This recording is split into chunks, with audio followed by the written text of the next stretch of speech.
Well, Nigerians, particularly Lagosians, were shocked when a video that trended weeks back showed kids in school uniforms smoking shisha. One of the issues that came up is how children access these products and what government is doing to protect them from smoking in any form. It is believed these kids may have been lured into smoking shisha from films or music videos that they have watched.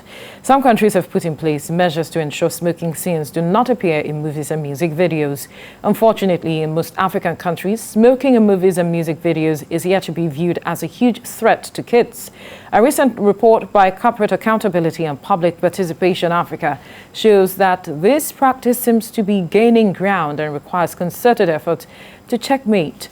Corporate Accountability and Public Participation Africa (CAPA) is one of the organizations advancing strict measures to check the trend, and its Director of Programs, Philip Jakbos, joins me now to discuss this. Good morning.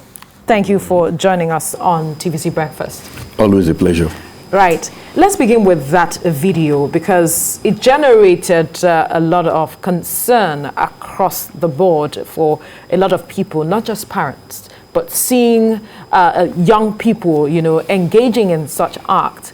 And I wonder the impression it made for your organization, who is at the forefront of pushing, trying to ensure that these things do not happen. Thank you. I think for me, it was very, very disturbing. Right. Very, very disturbing for two reasons. The fact that these kids, they were more like 13, 14, maybe 12. Right. And for years, we've said it, that the tobacco industry, eager to replace a dying generation of smokers, will continue to target the younger people, kids, who are impressionable. Yeah. So it was sad, but at the same time, there was also pity. Because we knew that if care is not taken, these kids would also be stigmatized. Right. Because the video was going around and there were different comments on social media. But it was a good thing, ultimately, that the Lagos State government intervened and was ready to rehabilitate the children. But for us, that is not good enough because there is an environment that allowed these things to happen. You think the environment is encouraging that? The environment is encouraging it. How so? Now there are two things. The report you mentioned is just what we did last year. Right.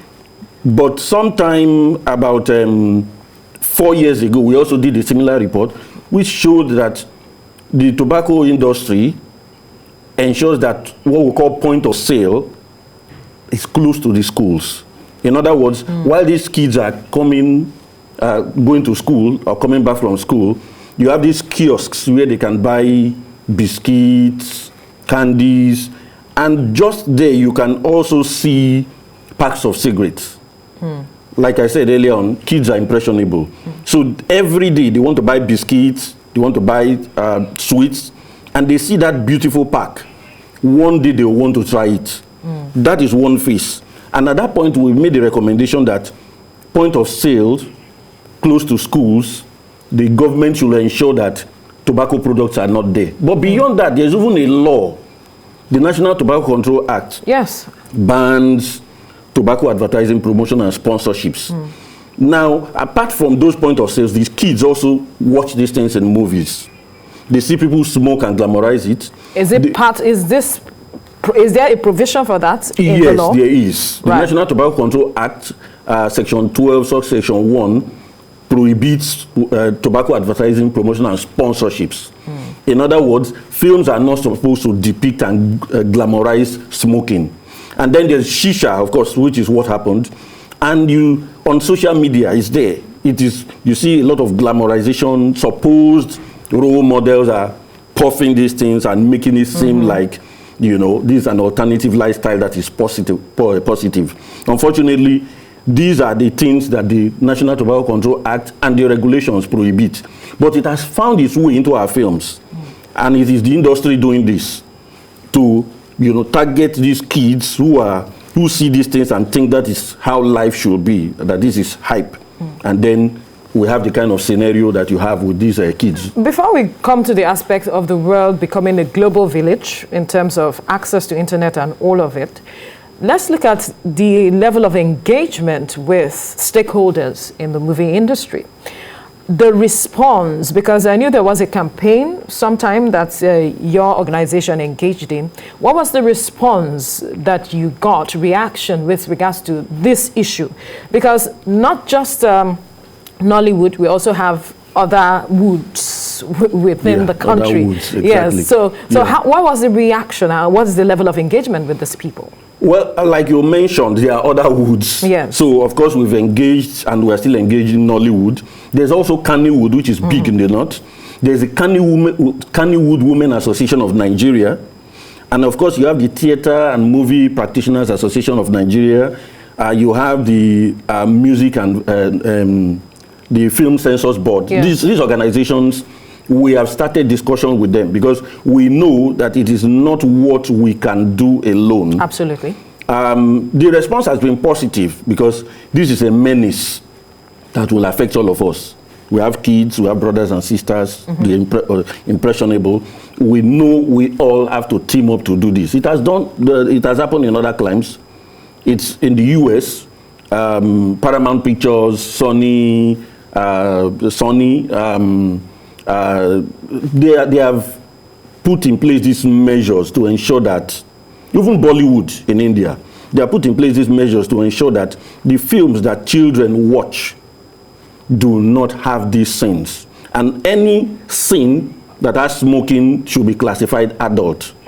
So there are various measures that have been put in place. But how effective have all of this classification been really ensuring? Because people have access to all of these things. You find them on social media. You find them on the internet. The world has become a global village. Some things that you say are classified adult, you see young people having access to them who are not even adults because they have phones.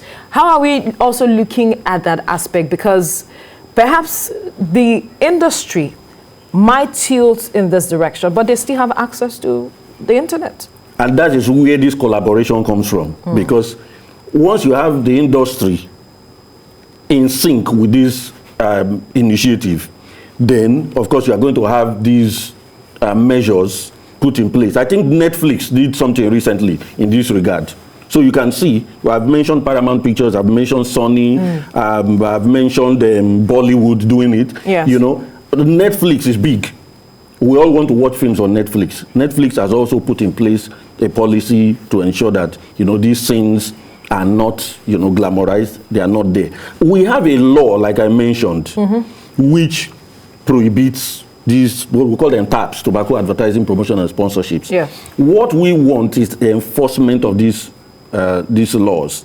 The delay in enforcing the laws has been exploited maximally by the industry, and unless we do that, we are going to have this kind of, you know, incidences where kids that the tobacco industry has been targeting and continues to target will take up these habits.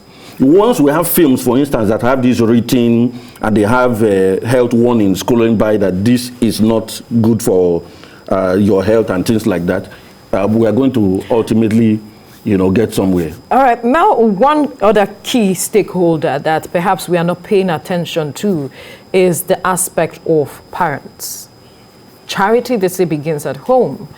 What is their role in all of this? Because they have to inculcate some level of, I don't know what to call it now, but there has to be some development of attitude in the life of a child to determine, you know, see, this is good for you, this is what you should consume at this age, and this is what you shouldn't consume at this age.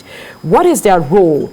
Perhaps we are not engaging them yet, but then what, by way of educating now, because a lot of people are watching this program, what should be their role to also addressing this? We might put other measures, but parents play a major role. Well, you are right. Parents play a role because the kids we are talking about are from different homes. Yes. Parents have that role to play, to be role models, the first role models for the children, of course. But if you do not have laws that even ensure that parents cannot do these kind of things maybe in front of their children, you are still not going to make, you know, a real impact. So awareness is key for the awareness parents. is key, and that we are doing, but we want the laws enforced. The minute these laws are enforced, it will go a long way to complement what parents are doing. I don't think lots of parents want to see their children smoke. Even those who smoke don't want their children to take up that habit. I've met someone who said he smokes and he believes it's a lost cause, he cannot stop it, but he wants laws to be put in place to ensure that his own children do not take up the habit. So you can see the laws have to check us.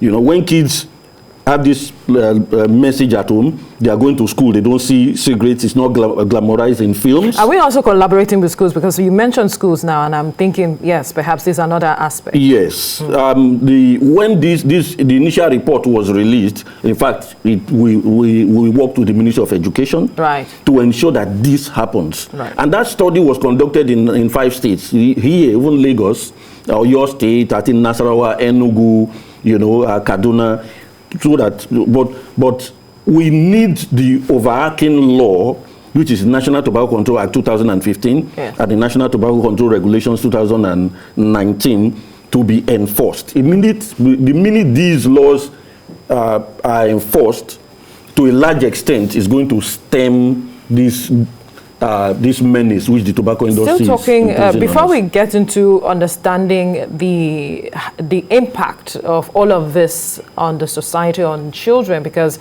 that's another aspect. Perhaps people need to be enlightened on what the impact is. But then what is the level of engagement with the National Assembly to ensure the enforcement? I know there is another organization who has also been pushing that these laws be enforced. Well, that discussion is still on. The law is there. The law is there. The National Tobacco Control Act is there. Is there. The National Tobacco Control Regulation is there. What we are now mounting pressure for is its enforcement. Of course, there are some hiccups left and right, that things that have to be, you know, in place or removed to ensure these laws are enforced. So that discussion is on, especially with the Ministry of Health, because the driver of this initiative is the Ministry of Health. So we are in touch with the Ministry of Health at the federal level. Did they say what the challenges are to its enforcement? Well, to a large extent, I think this must also be said. Tobacco control must necessarily be funded through our budget, the national budget. In the Act itself, there's a provision, the National Tobacco Control Act, which pushes for the setting up of a tobacco control fund, so that the agencies of government that want to enforce can always have a pool where they can, you know, get the funding to it. It's a national thing, so it's not just we are doing this awareness, but in arresting, when I say arresting, that is in going out to ensure that those who sell these products, that the companies that are behind this initiative are put to check. It will take a lot. You need the police, you need the NSCDC, you need the FCCPC, you have all these agencies of government. The FCCPC is doing a great job in the area of awareness creation. But we need all these organizations collaboratively working. So today, there's no funding for tobacco control. So that's the major issue. Challenge. So what we have been saying to government is that from taxes, at least we should have taxes and other subventions, you know, areas where you can draw funding for to push these initiatives through, and not just make the law and leave it there. So that is a major challenge. Perhaps those at the helm of affairs are listening, and we take the necessary steps. But then let's understand how serious this menace is and its impact, such that it needs to be addressed as quickly as possible. The WHO says that about 8 million people die annually from tobacco-induced illnesses. That number is set to jump to 10 million by the year 2030. And most of that number is in this part of the world, the low and middle income countries, where we also fall into. The Western world, they have these regulations in place to ensure that, you know, it is checked and the industry is held accountable for the harms of their products. Unfortunately, most of those tobacco companies are coming to Africa. Nigeria is a huge market.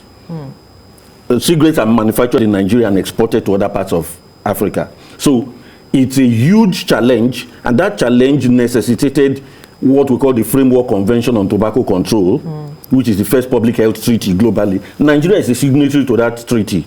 So we are bound to come back home and domesticate it, which has been done. Yes. But now we must progress to enforcement. Very, very important. So we have to leave the conversation here because obviously the major crux of the matter is the funding aspect, which government must begin to look. Tobacco control funding. Yes, which the government must look into to addressing the situation. We must thank you so much, Philip Jakpo, for your time on the program.